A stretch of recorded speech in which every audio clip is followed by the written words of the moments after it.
Kerry, the North American dramas are starting. I guess one could say the election's over and now the hard work. Well, the hard work and some reality beginning to sink in. But it's been a bit of a soap opera to watch these last few weeks. And it seems to me that some sort of reality might be starting to settle in with the president now announcing that he will support 100% the Japanese alliance. That wasn't clear from the campaign. And I think what people need to understand is that the American president is extremely powerful. When I was doing politics and history studies, we were given the analogy of a lion, strong beast, able to roam freely, but within fences. And the American president is very powerful, but as this one's beginning to find out, there are fences, and they're called the law.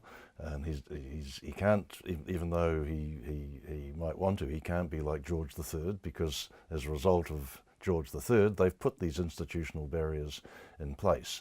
And that's the Congress and it's the courts. And he's treading on quite thin ground when he starts to attack the courts. He even fired his acting Attorney General because she said that his executive order on migration was illegal and she couldn't instruct the justice staff, so you're fired.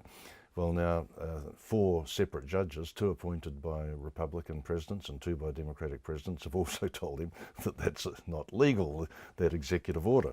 So maybe he will learn, and he does appear to be, I mean, he's not stupid, of course, but he's not the Queen of Hearts, and he's not a sole shareholder in a company which he privately owns. He's got to be the president, and that means operating within a legal framework and in a framework where power is dispersed between not just Congress, but because there are 2 houses there who do separate things, but also the court system. Yeah, he must have just gone rushing in there. I mean, he was so quick to pick up a pen. Yes, yeah. Well, I truly think he didn't fully understand all of that, but he made campaign promises about banning Muslims from entering the United States. Then he introduced an executive order which banned or put a suspension on migrants from majority Muslim countries. And then his teams tried to argue in the courts that that wasn't a ban against Muslims, because the United States is founded on religious freedom.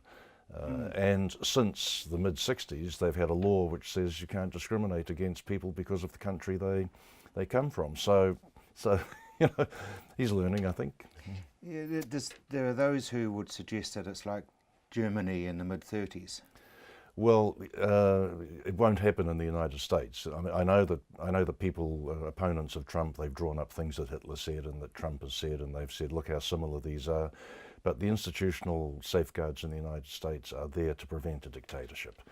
They weren't in Germany, and once the communist group was expelled from the German parliament, Hitler had his majority and set up the dictatorship. That can't happen in the United States. Talking trade?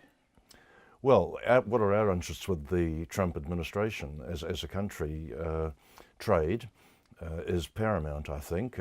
Military ties, we have them, but we're not allies. We're just very, very, very good friends. But they have confidence in our ability to support them when they request it.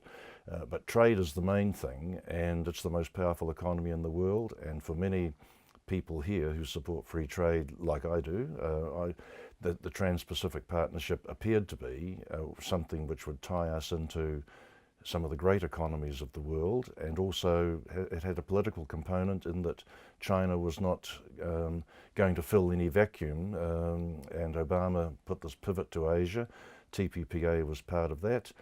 Now there's going to be a bit of a vacuum created which China may well fill. And the irony is that a lot of people here who were opposed to that agreement were opposed because it was going to benefit America. But Trump actually won the election campaigning against it. So go figure that. Yeah, that is ironic. It is, but Trump seems to see free trade as being zero sum.